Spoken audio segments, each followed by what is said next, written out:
So you want to reach your customer, but there's way too much content out there to make. Hi, I'm Andrea Borcha, CMO and founder of Dia Creative. Now, these content strategies work for any B2C business. It can be e-com, it can be a local store. What's more important is understanding the landscape of the type of content that you should be creating so that you can create that connection with your customers and get the sales that your business needs to grow. 1, emotion-driven storytelling. The most tried and validated method of connecting with any customer is to tell them a story. It's one of the deepest connections that you can have with any individual. It's why we gather around bonfires and tell stories. It's why we gather around the TV. It's why we gossip about our favorite shows. It's stories that pull us in. But if you're saying, hey, I don't really have a great brand creation story, the story that you can tell is really not about your product, but about how your product fits into somebody's life and impacts their story. It's the best way to connect to a customer in that sense.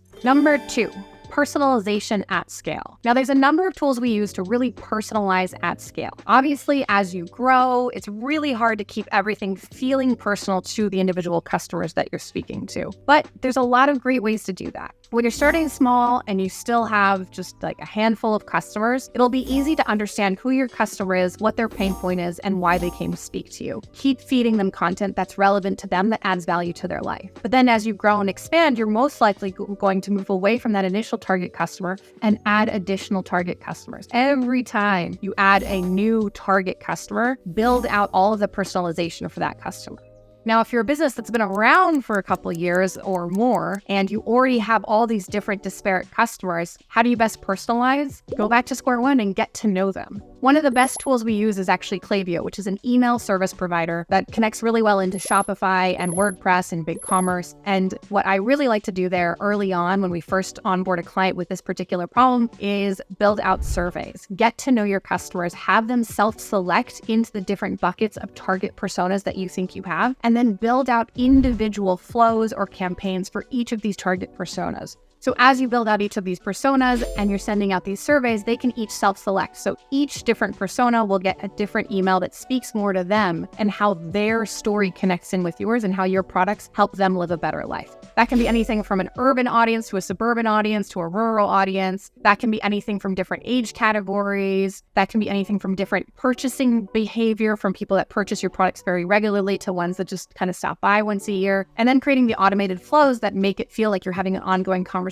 that's very personalized to each of these buckets. 3, omnichannel marketing. Omnichannel marketing basically just means taking a holistic approach to where your customers get their information. So depending on your demographic, age range, income level, location around the country or around the city, how they gather their information, what sources they already trust, you want to connect with your customer on multiple touch points. So it feels like you're always a part of their life. So if your target demographic loves to read their emails and spends a lot of time on Instagram, those are 2 platforms you want to be a part of. All that really means is think through as you perfect each channel of how you connect with your customer. 4, influencer partnerships. Influencers also doesn't have to mean somebody that you see on Instagram or TikTok or YouTube. It can be anyone that is willing to talk about your brand that isn't you. It's a way to get external validation and tap into somebody else's community. Now, what this does to help you create content is you don't always have to be the one creating content, which is a great way to kind of give your audience a fresh face or fresh look or fresh perspective that's still related to your brand and doesn't always have to be the exact same person or assets over and over and over again. 5, user-generated content. Now, this seems a lot like influencer content, but there's a slight difference. User-generated content is really just customer content. Real customers that aren't interested in being influencers, but do love your product or love the results of your product or love how your product makes them feel enough that they want to share that with other people. They want to help validate your product for other people. They usually don't have a social media following, so you don't get that asset, but they do have a genuine characteristic where someone can relate to them. Here's a quick tip. One little trick I've used across